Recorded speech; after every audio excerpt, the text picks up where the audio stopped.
For the first time in more than 800 days, there are no more Israeli hostages being held in Gaza.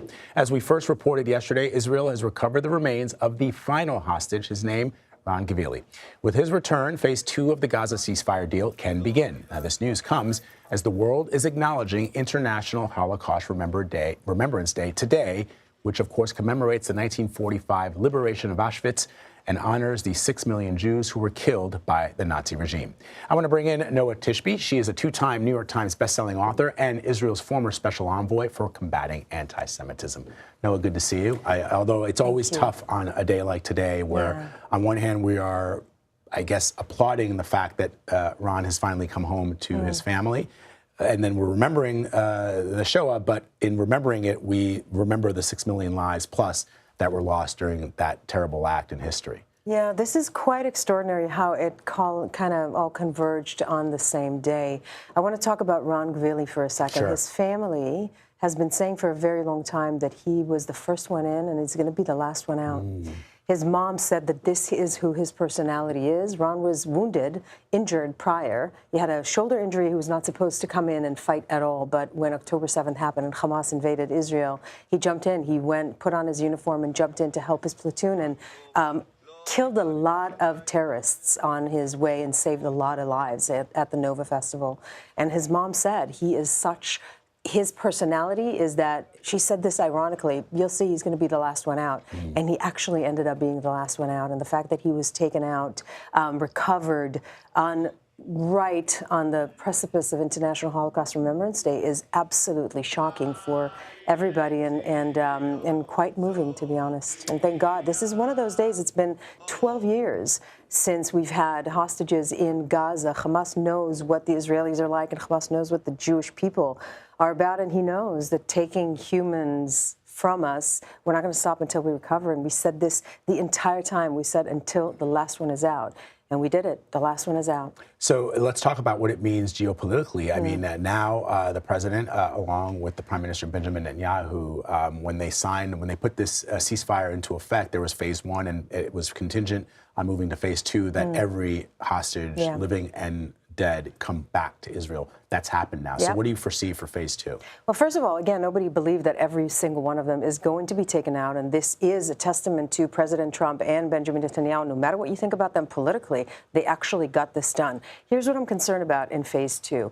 Phase 2 has been signed by a lot of countries in the region, including countries that don't usually agree on anything, which is the Emiratis and the Saudis and the Qatari and the Turks. But Hamas did not agree. Hamas did not agree to be disarmed. Hamas did not agree to be removed from power. So phase 2 is moving in a way without Hamas's approval, which is not a bad thing, to be honest, because Hamas need to be forced down. Every single power in the region, every single moderate country in the region understand that Hamas and jihadi ideology is the hindrance to peace and to development and to prosperity in the Middle East, and they know that they need to be removed. So they're quite supportive of this, and hopefully the Palestinian people deserve better leadership than Hamas. That's what I was going to ask you before we talk about Holocaust Remembrance Day, which is for those people in Gaza who reject the leadership by Hamas, which is a terrorist organization. I mean, it was shocking to me to see, just days after the ceasefire went into effect, to see Hamas people on the streets of Gaza, fully armed and wearing masks.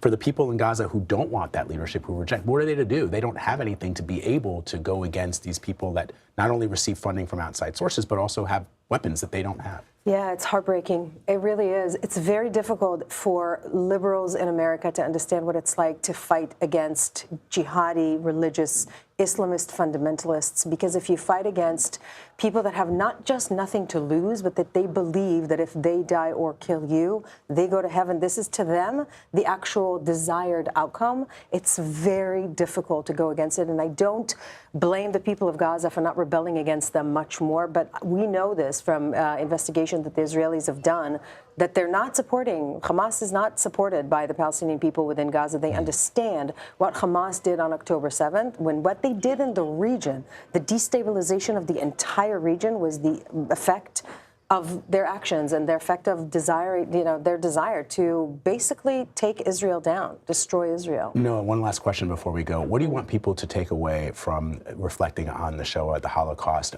given that we see rising anti-Semitism in the United States and, in fact, all around the world? So, yeah, we need to take this day to pause for a second. International Holocaust Remembrance Day, which is happening today, is to commemorate the systematic murder of 6 million Jews. And today, we need to acknowledge that there's a rise in anti-Semitism. And that rise in anti-Semitism doesn't look the way that it looked, 80 years ago.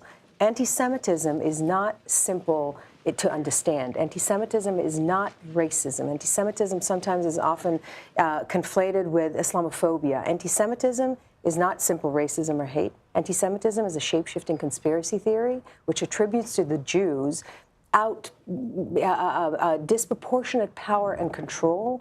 And today's anti-Semitism is actually what we refer to as Israel-related Jewish hate.